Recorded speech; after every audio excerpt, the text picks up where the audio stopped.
I'm Brittany Lewis with Forbes Breaking News. At a House Judiciary Subcommittee hearing on Tuesday, Representative Deborah Ross said she strongly believes that, quote, the nation ought to grant emergency powers in times of crisis. She pressed witnesses on how Congress can increase transparency in how presidents are using their emergency powers. Here's more from the North Carolina Democrat. Ms. Ross, you're recognized for 5 minutes. Thank you, Mr. Chairman, and thank you to the witnesses. This has been a fascinating hearing.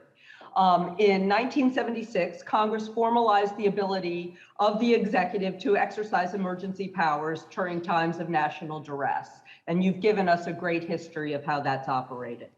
But throughout this pandemic, we've seen the president and governors of states across the country use these powers to respond swiftly to a rapidly evolving public health crisis by expediting the production and delivery of personal protective equipment, implementing mask and vaccine requirements, and issuing shelter-in-place advisories for at-risk communities.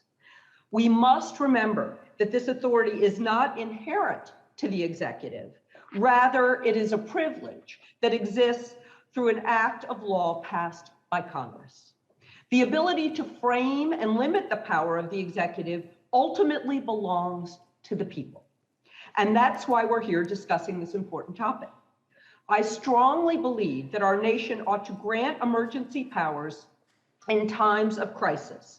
But what we must be diligent in ensuring that such powers are not abused by the executive.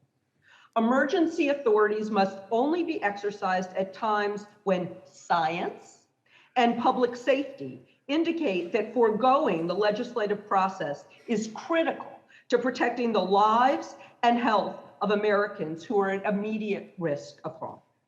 We've seen such scenarios in the past, such as during natural catastrophes, wars, and right now, a public health crisis. In each of these instances, there's a clear and imminent threat to the safety of the public. This ought to be the standard that we follow when determining whether it's appropriate to grant emergency authorities to the executive. My first question is for Ms. Goyetien, I hope I said that right. How can Congress increase transparency in how presidents are actually using their emergency powers? Thank you, Congresswoman. That's a wonderful question.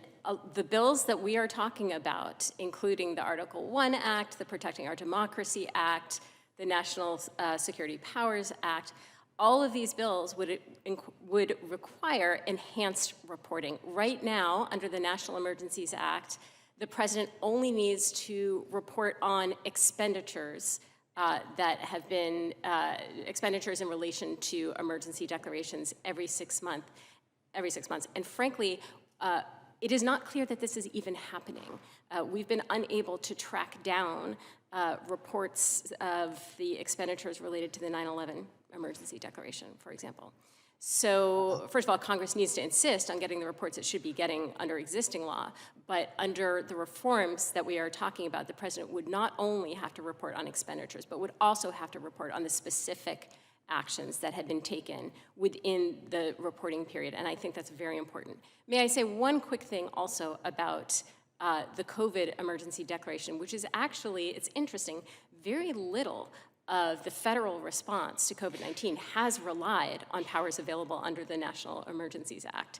National emergency powers are really a very small part of that, and actually, for all of the actions that are currently relying on the National Emergency Declaration, there are non-emergency powers that would allow the president to do the same thing.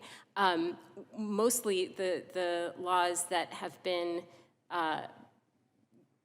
undergirding the federal response have been, for example, with the mask mandate, that's the Public Health Service Act, and it's a provision of the act that's available without any emergency declaration.